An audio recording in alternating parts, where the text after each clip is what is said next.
I would just like, again, it's the accountability of the public for all the things that happen. Not opposing it, I'm just saying that the accountability of works. Okay.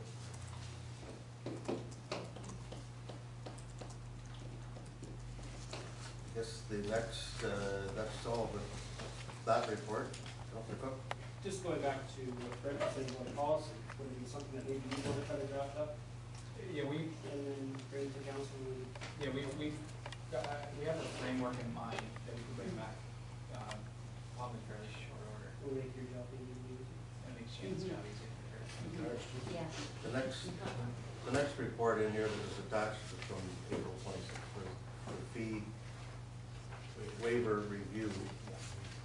I think we referred this to this process, so maybe we need to spend a little more time bringing that up to date and redefining it. So as far as the community grants and this report, the applications, we made those few revisions to it. Is someone prepared to? Application. You want to speak to it? Yes, I do actually. It has come to my attention that,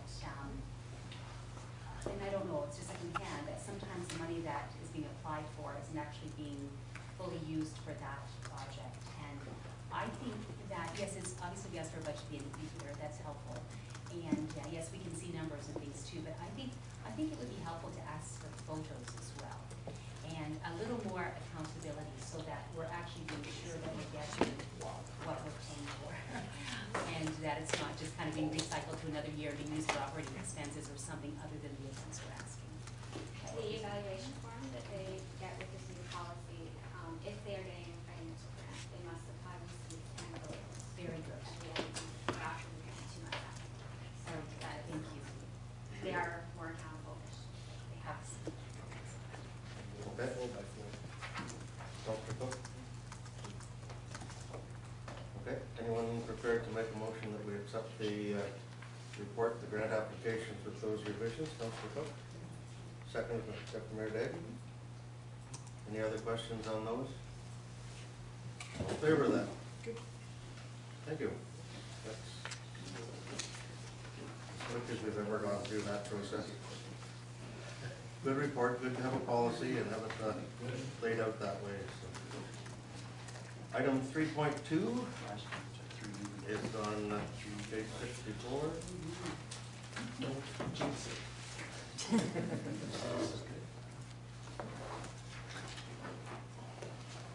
And this is for council's consideration. This is the solid, thanks Shannon.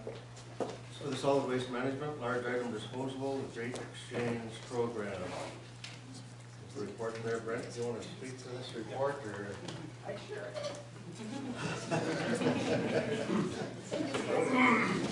I didn't talk. I brought the heavies here if you two disagree.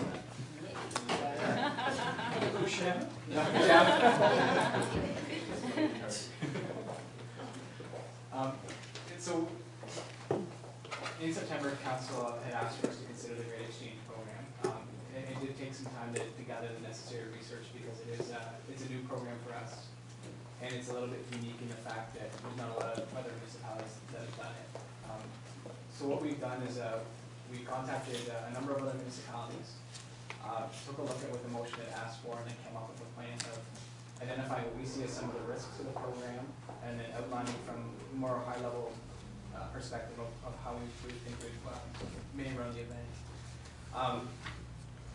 I've been involved with events like this in the past, similar type of drop-off style events, not necessarily the same material always, but after you run a few, you notice a couple of risks for each of them. And one is definitely cost overrun. Everyone that I've ever been involved in, the amount of waste that we forecast to come into the event is easily doubled or tripled. So that is a risk. There's always a risk of cost overrun, and then I've never personally run one that was actually on budget. It's just people, for some whatever reason, people keep finding material every year. The other problem is of course, you have to be compliant with environmental legislation. Because we are accepting other people's waste, there's always certificates of approval that need to be acquired. In this case, we don't because it is a 1 day, but there are restrictions that would have to be in place to make sure we're compliant. And then the last is, of course, safety. Because we're dealing with large and bulky materials, there will be issues with personal safety and worker safety. So we kept those in mind and then went through the event and tried to design it so that we could limit our risk in each of those areas. This type of program is addressed in the waste management plan. Through that consultation process, there was people did identify that large item disposal was something that was important to them.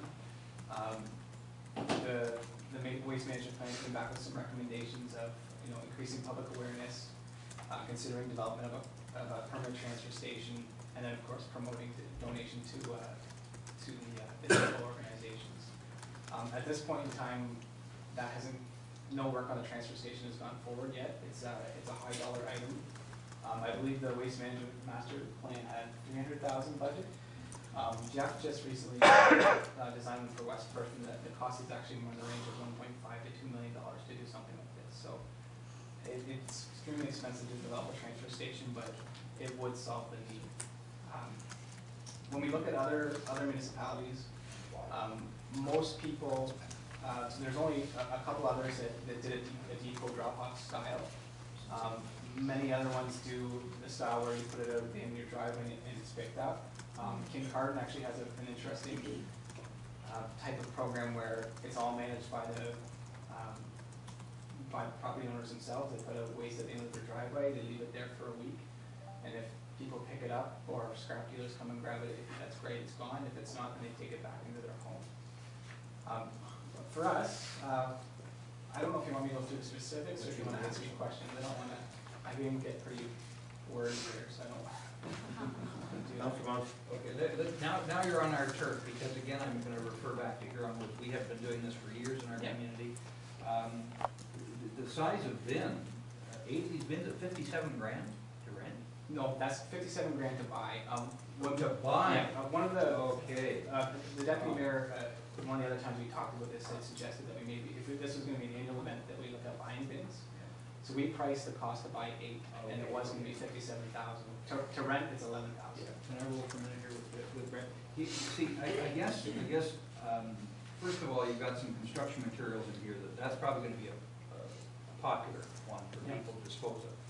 But if memory serves, we get the big bin in Huron Woods every year for 270 properties, and we fill it up in about 4 hours, one bin. So you're probably looking at at least a dozen for a municipality this size. But the county, if we did this in concert with the county, who uses volunteers to do the hazardous materials, I think we could probably offset costs with some service groups who, the biggest thing that we found when we do it is the packing of it. You can't just have people coming throwing stuff in because the space is gone in no time. But if you have people know what they're doing packing it, so I could see your staff helping out, working with some. Well, and that's why our suggestion for packing was for the roll-off bins that we were looking at, you can either get them front end opening or you can leave them closed.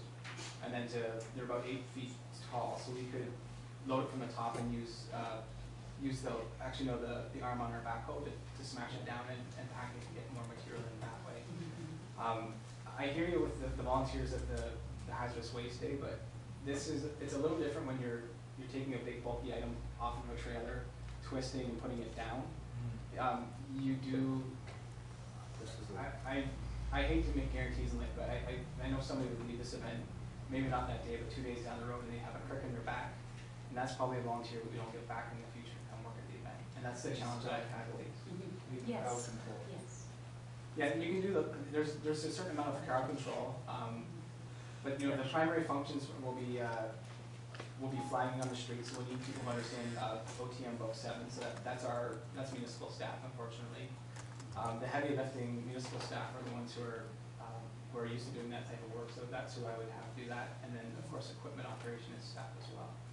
So there's a certain amount of volunteers we can use, but we still resort back to having to have municipal staff work, and then because they're unionized, we have to give consideration to the fact that they need breaks. So we needed about 1.5 times or double the amount of staff that we needed to be there. Does this program actually, the request for large item pickup has been out there for a number of years. We've looked at it a lot of different ways. Does this actually